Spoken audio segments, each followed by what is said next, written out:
companheiro aí que vem fazendo um trabalho aí brilhante das obras de Leon Denis, da qual tem nos ajudado e facilitado a entender o pensamento desse grande mestre que tanto soube interpretar e vivenciar o pensamento de Kardec, que foi Leon Denis. Quando a gente lê Leon Denis, a gente vê a codificação incorporada na alma e na vida sentida. Eu gosto até de brincar, ele dá até vontade de sentir dor quando a gente lê sobre a dor com o Leon Denis. Dá vontade até de sentir dor. Então, sem mais delongas, a gente vai passar para o nosso irmão e já homenageando esse estudo a todos os nossos entes queridos no plano espiritual, tá, meus irmãos? Então, esta noite é uma noite de luz, e que essa luz inunde o coração de todos eles, que suba essas luzes e que eles sintam a nossa presença e nós a presença deles. Meu irmão, fique à vontade. Obrigado, meu amigo. Eu quero aproveitar antes de começar as reflexões para cumprimentar. Estou vendo aqui os nomes passando e dá aquela saudade, né? Vendo aqui que a Miriam passou, o Luiz Fernando, a Flávia, o William. O William, meu xará, é o cara que mais vende livro espírita do Brasil, sabe? Põe ele na parte da banca de livro, é sucesso. Os outros que passaram por aqui também, Estela, enfim, sejam todos muito bem-vindos. Eu estou morrendo de saudade do Irmã Caritas, morrendo de saudade de fazer uma palestra presencial. Ó, aqui foi falado que está lendo Joana d'Arc, muito bom, é um livro espetacular. Só um detalhe interessante sobre o livro Joana d'Arc, ele foi tão espetacular, o William já falou, eu aí, que esse livro ele contagiou e alegrou muito Arthur Conan Doyle, que é aquele criador do personagem Sherlock Holmes, ao ponto de Arthur Conan Doyle mandar uma carta para Leon Denis, pedindo para traduzir a obra para o inglês. Leon Denis, claro, autorizou. Arthur Conan Doyle traduziu, a obra foi muito bem vendida. Conan Doyle disse que mandaria para Leon Denis parte dos recursos angariados com a obra. Denis recusou. Conan Doyle insistiu e Denis disse que não, que aquilo não era dinheiro, não queria dinheiro das obras, enfim, que desse um outro destino. E os dois ficaram muito amigos, assim, à distância, eles se conheceram pessoalmente no Congresso de 1925, enfim. Mas aí já é uma outra história, muito bonita por sinal. Esse congresso foi um dos mais importantes, se não o mais importante, congresso espírita de todos os tempos. E que vai completar daqui 5 anos, 100 anos. Bom, falando do tema hoje, depois da morte, primeiro a gente tem que, como o Haroldo disse muito bem, dedicar essa nossa live a todos os nossos parentes, nossos familiares, queridos que partiram deste mundo para o mundo espiritual. Eu acredito que cada um de nós tem alguém do outro lado que a gente quer bem. E eu gosto sempre de inverter as coisas, sabe? Certamente todo mundo aqui tem alguém do outro lado que nos quer bem. Então é uma via de mão dupla. A gente quer que eles fiquem bem e eles querem que a gente fique bem do lado daqui. E todos nós nos esforçamos nesse sentido. A gente juntando os cacos dentro da própria alma, juntando forças no momento de pandemia, que nós não vivemos nos últimos 100 anos, é a pior pandemia dos últimos 100 anos, no momento de graves crises que assolam o nosso país e a humanidade. Então, não é fácil estar encarnado neste momento. Então, esses nossos entes queridos, eles nos olham do outro lado, nos mandam forças, nos mandam vibrações, nos ajudam para que a gente consiga atravessar. E a gente, estando daqui, pode também auxiliá-los com as nossas preces, com as nossas vibrações, com as nossas lembranças. Hoje mesmo, quando eu acordei, eu fui fazer uma prece para todos aqueles que eventualmente vieram na minha mente no momento ali. Hoje à noite farei novamente uma prece para eles. E me coloquei a refletir como a gente precisa encarar essa realidade que é a morte. Porque a gente não sabe quando ela vai vir. Para nós e para aqueles que amamos. Né? A vida, muitas vezes, ela está assim, por um fio. E a gente precisa buscar vivê-la de uma maneira plena. Jesus nos disse que eu vim para que tenhais vida e vida em abundância, mas que tipo de abundância é essa que Jesus falou que quer para nós? Então é muito complicado a gente compreender que a gente pode estar aqui agora e daqui a pouco não está mais. E aqueles que amamos também, eu posso estar aqui com alguém que eu amo e daqui a pouco esse alguém partir. Ontem mesmo nós conversávamos aqui, onde eu estou, e se vocês de repente ouvirem uma vaca berrando, um boi, um galo cantando fora de hora, fiquem tranquilos, eu estou na fazenda, então não é que eu crio vaca na minha casa, não, é que eu estou momentaneamente aqui num momento de férias e se alguma vaca berrar, está aqui pertinho, então não se assustem. E a gente conversava aqui ontem sobre a impermanência da vida. Falávamos de um caso, por exemplo, de uma pessoa que trabalhava com meu pai.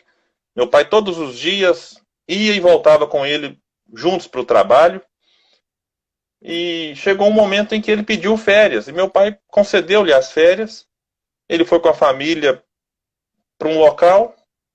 E quando estavam indo embora daquele local, do descanso, eis que ele falou assim: eu vou entrar no Rio pela última vez, para despedir do Rio.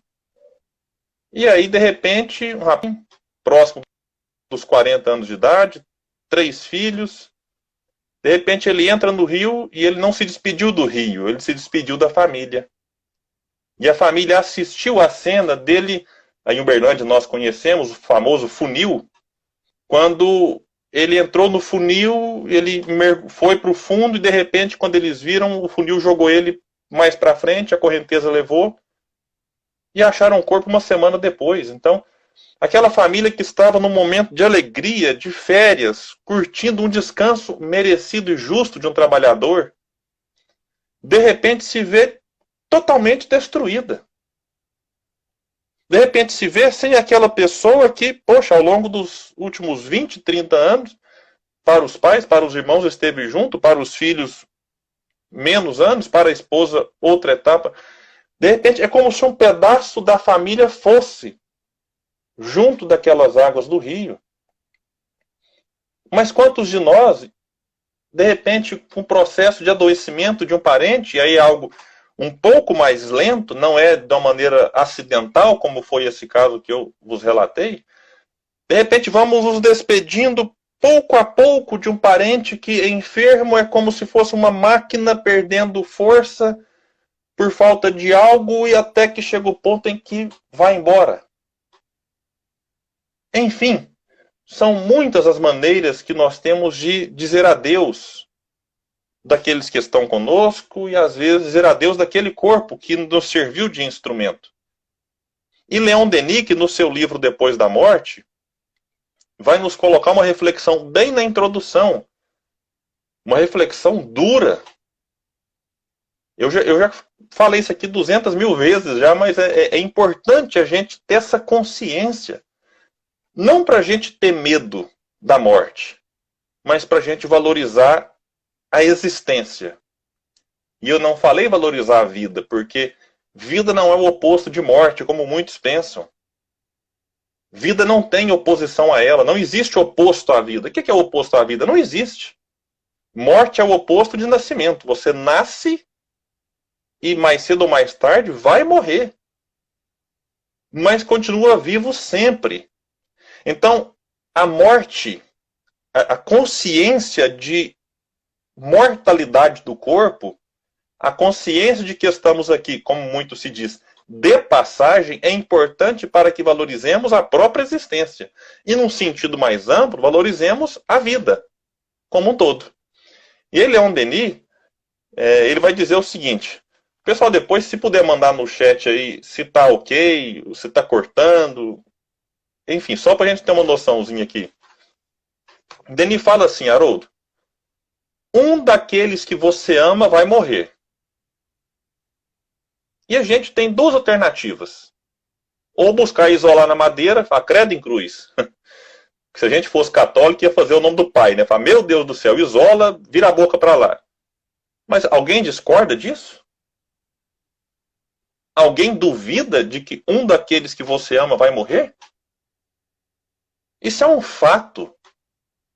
E se a gente viver com essa consciência, não com essa neura de ficar, meu Deus do céu, será que é hoje? Será que não é? Não é esse o sentido. É para a gente enxergar o outro como alguém que também está aqui de passagem. Porque se a gente não enxerga isso, depois quando ele passa para o outro lado, a gente vai voltar e falar, puxa, vai voltar na memória, puxa vida, como eu gostaria de ter feito diferente. Como eu gostaria de ter perdoado e não perdoei. Como eu gostaria de ter falado aquelas palavras e não falei. E se a gente trabalha com essa consciência, a gente não vai fazer tudo o que devia fazer. A gente é imperfeito, não vai dar conta. Mas a gente começa a valorizar mais a presença do outro. E se alguém está aqui agora e fala assim, puxa, alguém que eu amo já foi e eu não falei o que tinha que ter falado. Aí eu digo o seguinte, para aliviar um pouco a culpa e o remorso, que eu sei que existem muitos de nós. Eu sinto isso às vezes com os meus avós que não estão mais comigo, que são as pessoas mais próximas que se foram. Por que a gente não pode falar isso com o espírito deles? É importante a gente trabalhar isso enxergando eles além do próprio corpo. Mas vamos lá, Leon Denis fala o seguinte, um daqueles que você ama vai morrer. Debruçado sobre ele, o coração apertado, você vê estender-se lentamente sobre seus traços a sombra do além. O fogo interior, é muito bonita a maneira como ele vai desenhando, né? Apesar de ser um momento triste para muitos de nós. O fogo interior lança apenas pálidas e trêmulas luzes. E eis que se enfraquece ainda mais, depois se apaga. E agora? Tudo que nesse ser atestava a vida, esse olho que brilhava, essa boca que emitia sons, esses membros que se agitavam, tudo está velado, silencioso, inerte. Sobre esse leito fúnebre, há somente um cadáver. Que homem não se perguntou sobre a explicação desse mistério e durante o velório, nesse colóquio, nesse encontro solene com a morte, pôde não pensar no que aguarda a si próprio? Este problema nos interessa a todos, pois todos nos submeteremos à lei. Importa-nos saber se, a essa hora, tudo está terminado, se a morte é apenas um melancólico repouso no aniquilamento ou, ao contrário, a entrada numa outra esfera de sensações. E aí ele finaliza esse ponto, e claro, continua. Isso aqui é só a introdução do depois da morte, que algumas pessoas têm dificuldade com o aspecto histórico que ele coloca na primeira parte do livro, e fala, eu não dei conta, parei de ler. Eu falo, puxa, mas se você leu só a introdução, já tem muita coisa para você pensar o resto da encarnação. Mas se puder, persista que você vai ficar muito feliz com a continuidade. E aqui ele nos chama a atenção, Haroldo, para o momento do velório. Velório é um momento impactante. Mesmo nós espíritas, sabendo que o outro continuará vivo no outro plano, o velório é desafiador para nós. Porque aquela imagem que nós estávamos acostumados a conviver com ela, daqui a pouco ela deixará de fazer parte da nossa existência física. É importante, a gente não pode perder a sensibilidade. O velório é um momento difícil que deve ser vivido e sentido por todos nós. Nós não podemos menosprezar a importância do corpo físico. Então é um momento de despedida, é um rito importante, é um momento de luto, que inclusive, neste período de pandemia, tem sido, por conta das medidas de segurança, é uma medida que tem sido adotada de você nem pode fazer o velório. E isso, alguns psicólogos apontam, tem gerado algumas consequências, algumas dificuldades para os familiares que não têm a oportunidade de se despedir daquele ali ao lado do caixão. A avó da minha esposa desencarnou de Covid e ela se deslocou daqui, foi até Ituiutaba, a sua cidade, e ela imaginou que chegaria lá, que poderiam pelo menos rapidamente fazer ali uma prece, uma espécie de um culto, para, enfim, que é algo que estávamos acostumados a fazer. E ela disse, William, a gente ficou chocado, porque fomos à porta do hospital, o hospital disse que não nos avisaria nem a hora que ela sairia dali. Aí eles foram para o cemitério. E perceberam que o corpo estava vindo quando os funcionários do cemitério começaram a se movimentar e vestir todas aquelas roupas de proteção. E aí eles perceberam, deve que o corpo está chegando.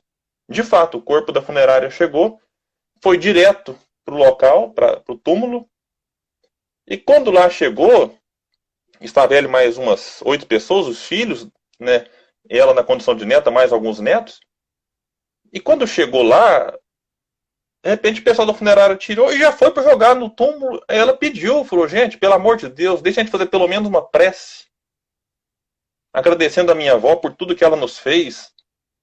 Porque se não, aí o pessoal se sensibilizou, não abriu o caixão, medida de segurança, que eu respeito. Eu não tô aqui, eu não tô criticando, gente, é só para deixar isso claro.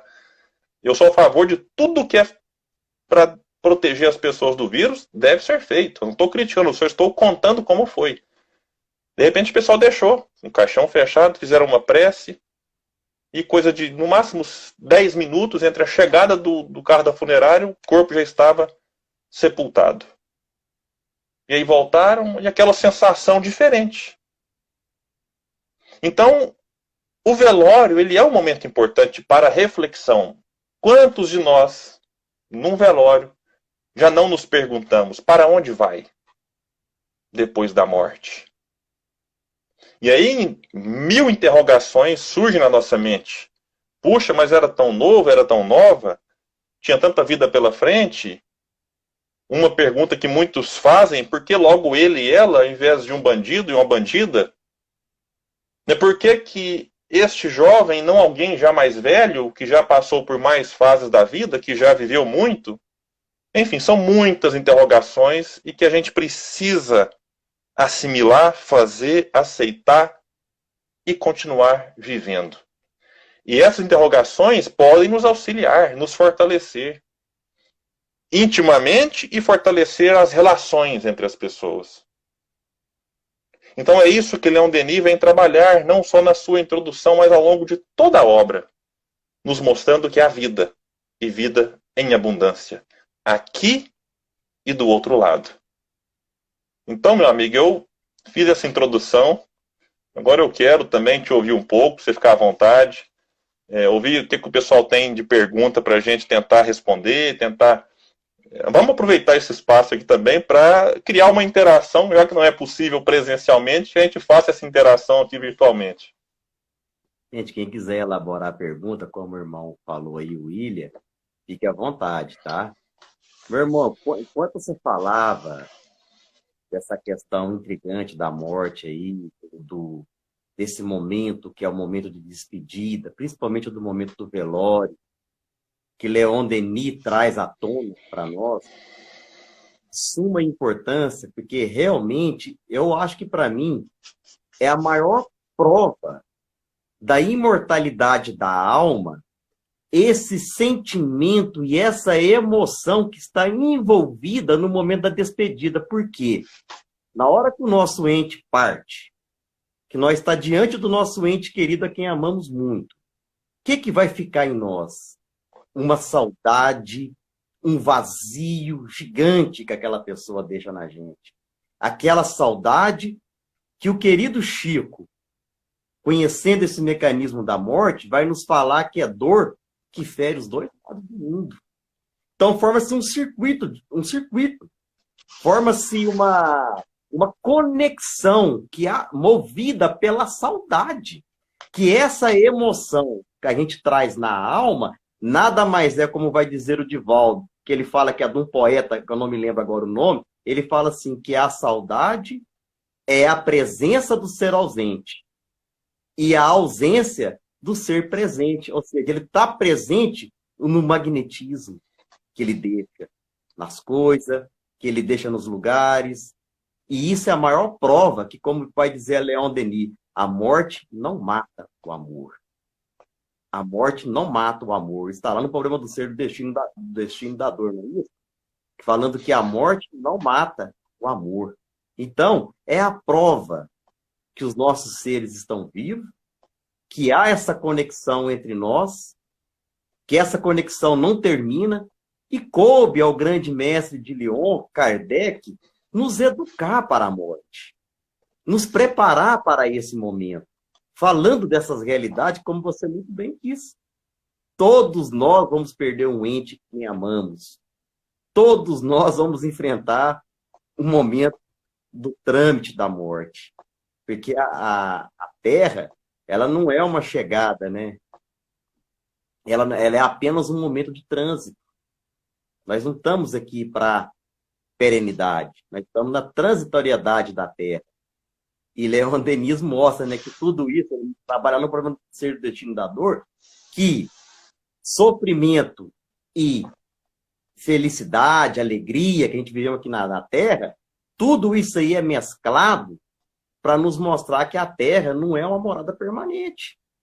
Que a todo momento nós estamos sendo desafiados, e o momento da morte para mim, é o mais agudo deles. Então eu tive essa intuição de que é essa emoção chamada que fica na gente, você não corre dela. Por mais que você tenta negar, ela não sai de você, ela invade a sua mente. É a presença desse ser que está ausente, que é a saudade. Não teve pergunta, mas teve uma provocação aqui, né? O Léo Nogueira, oi vascaíno. Oi, com muito prazer, né? A gente passa por essa prova difícil, né?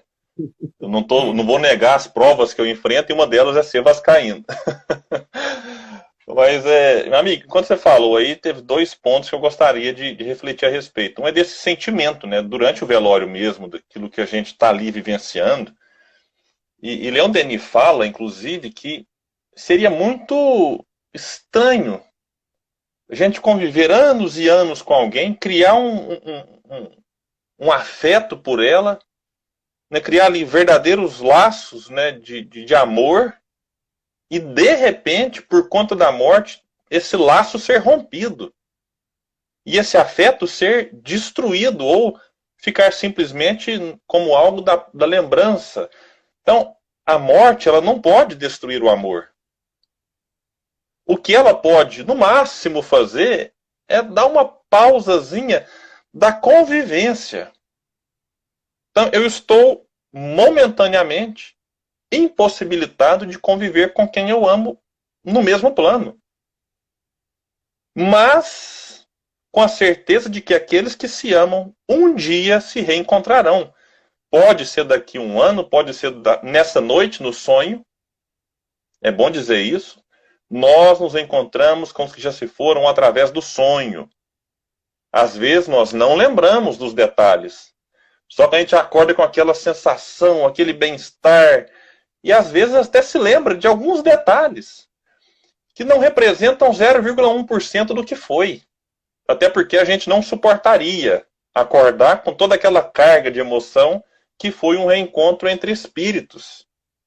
E pode ser um reencontro reencarnando juntos novamente. Enfim, as possibilidades são muitas, mas o fato é que quem se ama não se desliga do outro por conta da morte. Isso é um fato. Agora, você falou em transitoriedade, em viagem, e aí eu quero vincular isso com o que a gente passa na Terra. Por exemplo, eu, nesta pandemia, por exemplo, fiquei vários meses sem ver meus pais. Eles vieram para a fazenda, ficaram isolados, são do grupo de risco. Eu também sou do grupo de risco, fiquei na minha casa quietinho ali, não saía para nada. E aí a gente agora decidiu fazer uma quarentena total e veio para cá para visitá-los. E eu pergunto, esse período longe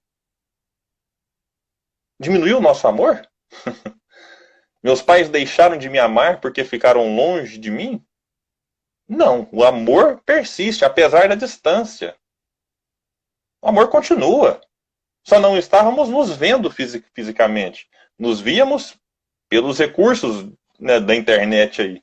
Mas aquela presença física, como a gente tinha, em que praticamente todos os dias almoçava com os meus pais, nós não tivemos isso durante 7 meses, praticamente.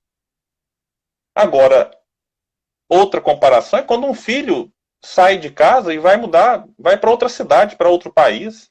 Às vezes fica 5, 10 anos morando fora, fazendo um curso. A comunicação continua via telefone, via WhatsApp, via vídeo, via Instagram. E o amor persiste, o amor persegue. Agora, porque o meu filho mudou de país, eu não o amo mais? A morte é mais ou menos isso, é uma viagem. E eu digo que é uma viagem de volta.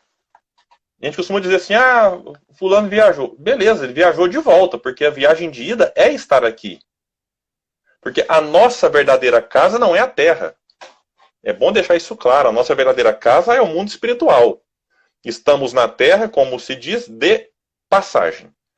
E aí eu faço aqui agora uma breve pergunta para vocês aí. Já que vocês não me perguntaram, eu pergunto, e cada um pensa na resposta.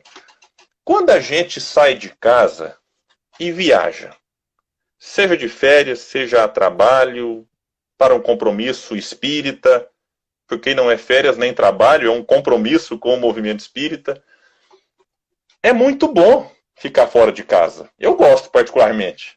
Eu acho maravilhoso. Você vai, você conhece pessoas novas, locais novos, diferentes, uma nova cultura, uma alimentação diferente. É interessante, é bom. É algo que acrescenta muito na nossa vida.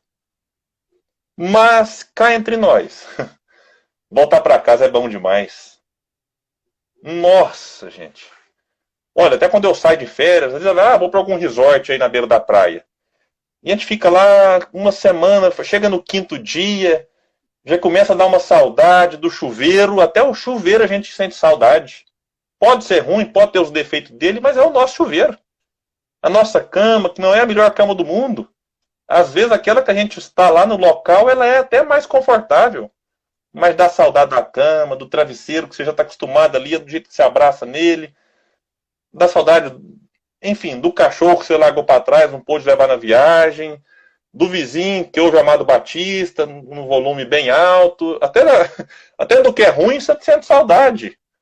Porque a gente está acostumado naquele local, naquele ambiente, e não é fácil se adaptar a um outro. Então, a vida aqui na Terra não tem muita diferença. A gente está aqui de passagem. E chega um certo momento que vai dando uma certa saudade do mundo espiritual. Não que a gente precise, obviamente, provocar esse retorno. Mas não precisamos temê-lo tanto. Eu me recordo aqui de algo que eu até comentei numa palestra recente que eu fiz, de Jerônimo Mendonça. Jerônimo Mendonça que viveu dos 20 aos 50 anos preso numa cama. Aos 30 anos ele fica cego dos 2 olhos. Ou seja, extremamente limitado. Certa vez perguntaram para Jerônimo o que seria para ele felicidade. Ele disse assim, felicidade para mim, que estou nessa mesma posição há tanto tempo, seria poder, pelo menos, deitar de lado. É para refletir. E Jerônimo, ele dizia, com muito bom humor inclusive, que ele chegava a guardar a morte com uma certa ansiedade, de falar assim, nossa, puxa vida, quando é que a morte vai vir, né? E ele ia ficando, ia ficando, ia ficando. Chegou um certo momento, Haroldo, que ele dormiu e ele tinha dificuldade para dormir. Quando muito, ele dormia 1 hora direto e logo acordava com fortes dores no corpo. Precisando de remédio, alguma ajuda. A minha esposa falou para eu não virar muito para esse lado aqui, porque o cabelo aqui tá mais branco. Aí eu virei e já vi. Deixa eu focar daqui, né? Então, o Jerônimo conta que... E ele conta isso no YouTube, numa live divertida. Numa live, olha... Quem dera a live na época do Jerônimo, né? Numa palestra divertidíssima, vale a pena vocês assistirem depois. Que ele estava numa noite, dormindo, e de repente ele começou a sonhar, e ele se desdobrou, se desligou um pouco do corpo, e naquele sonho, naquele deslocamento, como Kardec aborda nas questões 400 em diante do Livro dos Espíritos, ele presenciou uma cena curiosa. Vários e vários espíritos, muitos, e bem iluminados, se aproximaram dele, e começaram a lhe aplicar passes. E ele foi sentindo aquele bem-estar, aquela alegria, aquela leveza, né? E aí, ele falou assim, mas que engraçado esse tanto de espírito aqui hoje, me aplicando passes. E de repente ele sentiu que é como se houvesse um desacoplamento maior nos seus pés. E foi se levantando, se levantando. Aí ele ligou uma coisa com a outra e falou assim, gente, eu estou desencarnando. E ele conta que ele fez a prece mais sentida da vida dele, agradecendo a Deus, agradecendo a Jesus, nosso mestre, os espíritos benfeitores. Ele começou a agradecer, agradecendo e louvando aquela oportunidade. De repente, O benfeitor, que era o chefe da equipe, chegou perto e falou assim: o que é que você está agradecendo aí? Ele falou: agradecendo pela oportunidade que eu tive de encarnar num corpo, né, mesmo que frágil como esse, mas foi uma oportunidade interessante. Agora, já que o momento da morte chegou, eu tenho que ter a gratidão pelo corpo. Aí o benfeitor falou assim: mas quem te falou que nós vamos te desencarnar agora? Aí ele falou: não, ninguém me falou, mas eu deduzi pela quantidade de espíritos que estão aqui na sala agora, né? Aí o espírito: fique calmo, Jerônimo. Isso não é a sua desencarnação, é apenas uma recalchutagem para que você fique mais forte nesse corpo e resista mais alguns anos. Então, aí dizendo que deu uma tristeza, falou: puxa vida, né? Eu achei que estava na hora de partir, agora estão me recalchutando. E aí ele teve que realmente ficar mais alguns anos naquele corpo enfermo, naquele corpo doente, mas extremamente necessário para que ele conseguisse, no caso dele, era uma expiação, expiar os erros do passado e ainda assim viver uma prova extremamente frutífera, não só para ele, como para muitos, inclusive para nós. Eu não sei você, mas eu não o conheci, mas hoje me permito me sentir encantado pelo seu exemplo, pela sua vida. E só agradecer aqui a nossa querida Dona Maria, seu Sebastião. Muito obrigado, né, pelo espaço, pelo convite aí, que eu sei que foi o Haroldo, mas que vocês também, né, sempre nos apoiam, nos incentivam. Estou com saudade de vocês, se cuidem aí, fiquem bem. É isso aí. Que maravilha, William. Nós ainda temos aqui alguns minutos ainda. Temos aí mais uns 14 minutos. Como não surgiu pergunta, nós vamos conversando, né, nesse intrigante tema aí, que é a morte, né? Como a gente começamos aquela linha de raciocínio, trabalhando a questão que a dor que a morte nos deixa, sendo um grande desafio, nós temos que conversar isso ainda no movimento espírita. Porque tem muito espírita que acha que você acreditar na imortalidade da alma e vivenciá-la, a dor não te deixa a morte. Olha o que o Leon Denis coloca na sua fala. Você trouxe para nós, que nós vamos perder um ente querido, um ente que a gente muito ama. E isso vai, esse desenlace, essa separação física momentânea da presença que a gente perde, vai nos causar grande dor. Grande dor na nossa alma, não importa o estado evolutivo da nossa alma. Quando a gente vai lá no livro Boa Nova, lá no último capítulo, falando de Maria de Nazaré, Humberto de Campos captando o psicológico, a emoção de Maria de Nazaré, ele descreve que a que mais se destacava no velório de Jesus ao ar livre, vendo seu filho morrer, era Maria. Olha o espírito de tamanho e envergadura de Maria Santíssima para receber o governador do orbe. Provavelmente faz parte da equipe dos Cristos. Porque para receber um espírito de tamanho à luz, tem que ter essa envergadura moral e postura para passar até por essa dor. Porque eu acho que ela foi as mães que mais sofreu das mães, para servir de exemplo. Mas olha que coisa fantástica. O conhecimento da imortalidade que o filho dela deixou na mente dela. Ensinando a todo tempo que aqui não é a única morada. Acenando para nós a vida além da vida. E depois ele foi dar prova disso. Consolando o coração dela. Porque Jesus foi o único homem no mundo que o túmulo estava vazio, que não tem despojos, que não deixou despojos. Estava vazio o túmulo. Olha que coisa interessante. Mostrando para nós que depois ele deu prova da sua imortalidade da alma, como vai dizer Paulo. Se o Cristo não desse demonstração da sua imortalidade, em vão seria a sua mensagem. Seria por água abaixo, não teria prova. E Deolino do Amorim fala que o espiritismo sem a mediunidade perderia a espinha dorsal. Porque careceria de comprovação do que nós estamos falando aqui, da existência. Então, quando nós traz isso para a questão da dor que a morte nos deixa, que essa separação, que o Chico fala que é a dor dos dois lados do mundo, o espiritismo traz o remédio. Porque o Haroldo Dutra fala muito que não nos tira a dor, não tira a dor de quem perde um filho, não tira a dor de quem perde uma mãe, não tira um amigo, não tira. O que tira-nos é do desespero. E isso é todo o diferencial dessa doutrina consoladora, né, meu? É bem colocado, o Haroldo, porque quando você coloca a fala do Paulo, valorizando o retorno de Jesus e provando a imortalidade, é como se aquilo de fato fosse assim a senha que nós precisávamos para de fato viver o Evangelho.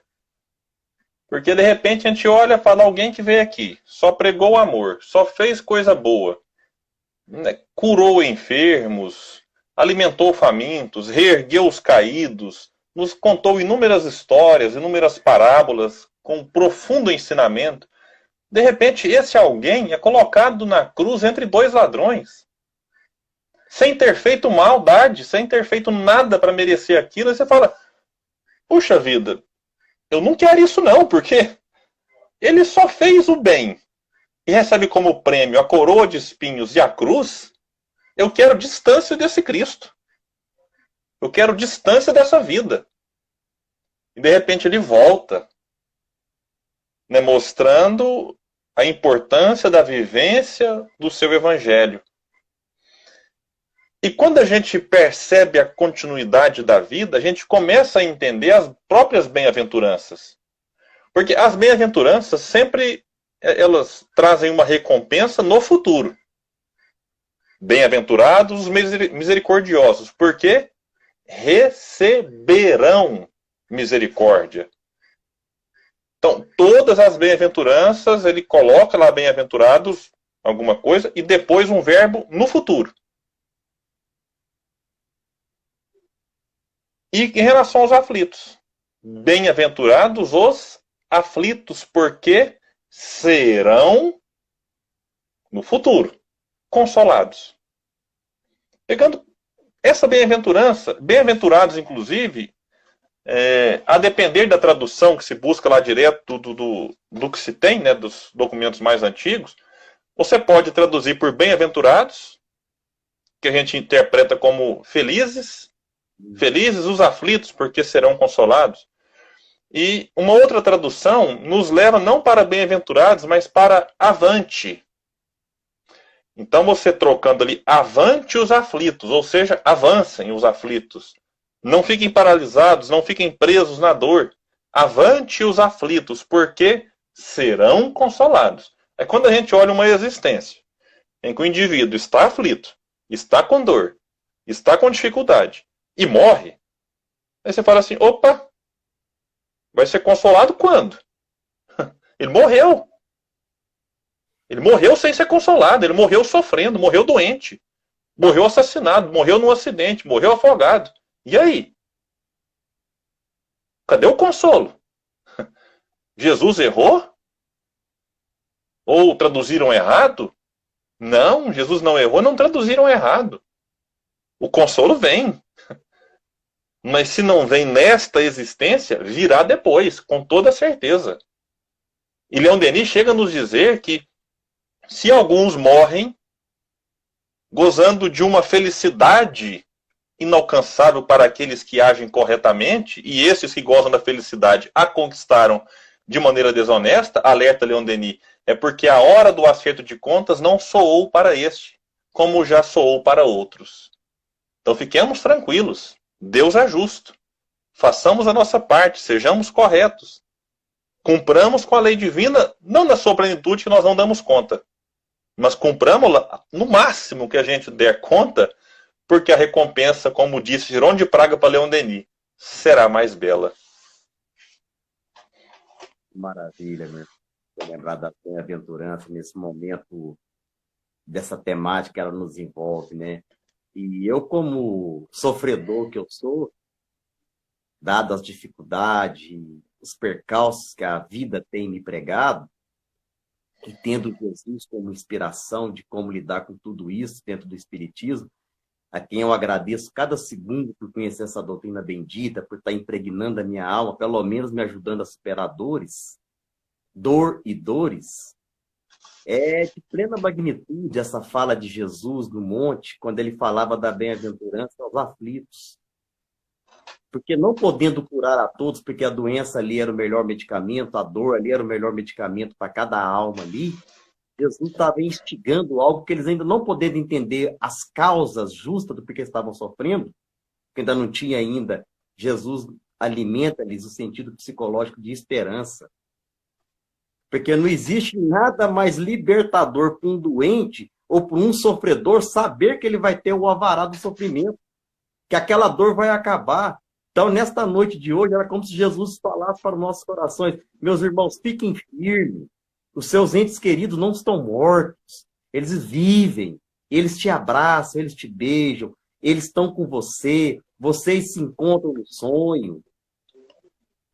Vocês vão se encontrar novamente. Isso é essa bem-aventurança que Jesus imprimia na nossa mente.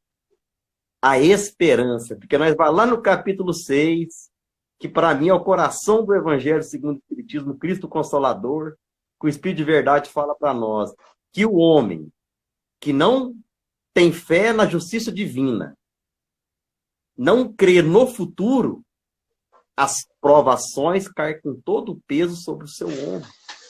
E nada crê além desta vida. Então, ou seja, o homem que caminha sem fé na justiça de Deus e sem entendimento do futuro, sem esperar nada, o horizonte dele é limitado. Então, eu acho que naquele momento simbólico da subida ao monte, é nós subirmos com a doutrina espírita, o nosso ponto de vista, como se estivéssemos lá no Monte Everest, não mais nos rasteiros da Terra, e vislumbrarmos num horizonte maior, que é o que eu acho que toda a obra do Leon Denis é tentando nos colocar nesse monte com Jesus. Que maravilha você lembrar dessa fala, meu irmão. Deixa eu só... A Terezinha mandou um comentário aqui.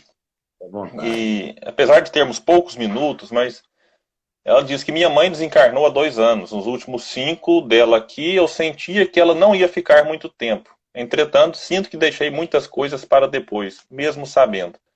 Como trabalhar isso? Terezinha, a primeira coisa que eu preciso te dizer é que ter esse reconhecimento é importante. O que Santo Agostinho propõe em relação ao autoconhecimento, ou seja, observar aquilo que nós fizemos no dia, fazer uma avaliação para que a gente, no dia seguinte, melhore a conduta. Eu gosto de ampliar a reflexão de Santo Agostinho, não só para o dia, mas para o mês. Nós estamos aproximando do final do ano, em que a gente faz uma retrospectiva pessoal. Olha, o que eu fiz nesse ano que não foi legal, que eu possa fazer melhor no ano que vem. E aí a gente traça metas. Eu quero fazer isso, eu quero fazer aquilo. Enfim, isso faz parte. É interessante aproveitar esses momentos de virada para realmente fazer uma autoavaliação e propor melhoras para o ano seguinte.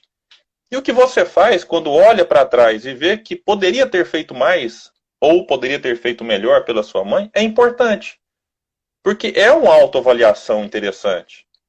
Se a gente não se autoavalia ou se a gente se avalia somente com os acertos, a gente não avança, a gente não evolui. Então, o primeiro ponto é importante isso que você fez. Para quê? Para que você, de repente, possa, diante de uma nova oportunidade, não mais com a sua mãe, mas com outras pessoas, agir de uma maneira diferente e que você julgue melhor. Mas o outro ponto importante, Terezinha, que eu gostaria de te dizer, é que você fez o melhor que podia. Reconhecer que ela estava para partir não implica que você conseguiria agir da maneira como hoje você acha que deveria. Eu costumo dizer que a gente está sempre fazendo o que melhor consegue. E agora, em relação à sua mãe, como a gente acabou de abordar nessa live, ela só não está mais com o corpo físico.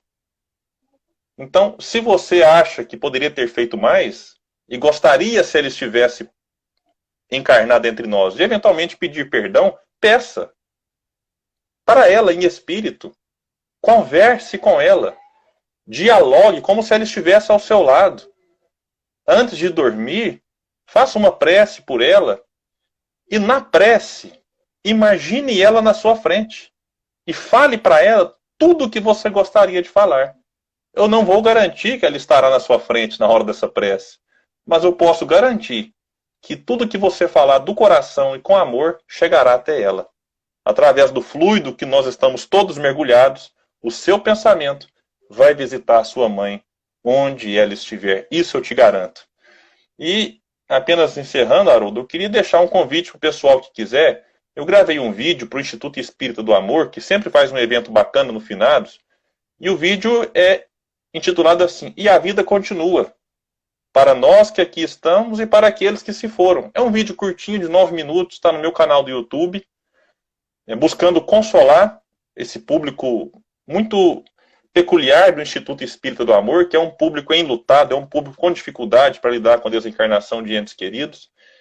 E semana passada eu fiz uma live intitulada E se a morte não existisse? A gente levou algumas questões filosóficas e lá eu trabalhei uma coisa da imaginação, que é, vamos imaginar que a partir de agora alguém inventa a pílula da eterna juventude. Ninguém mais adoece, ninguém mais morre. Como ficaríamos? E lá eu vou trabalhar a ideia de que a morte é uma bênção. Então, fica o convite, quem quiser depois visitar no canal. Tem muitas outras lives, essa estará lá no YouTube também, para aqueles que eventualmente prefiram essa plataforma. Então, deixa o convite, o canal William Jacob é um espaço exclusivo para divulgação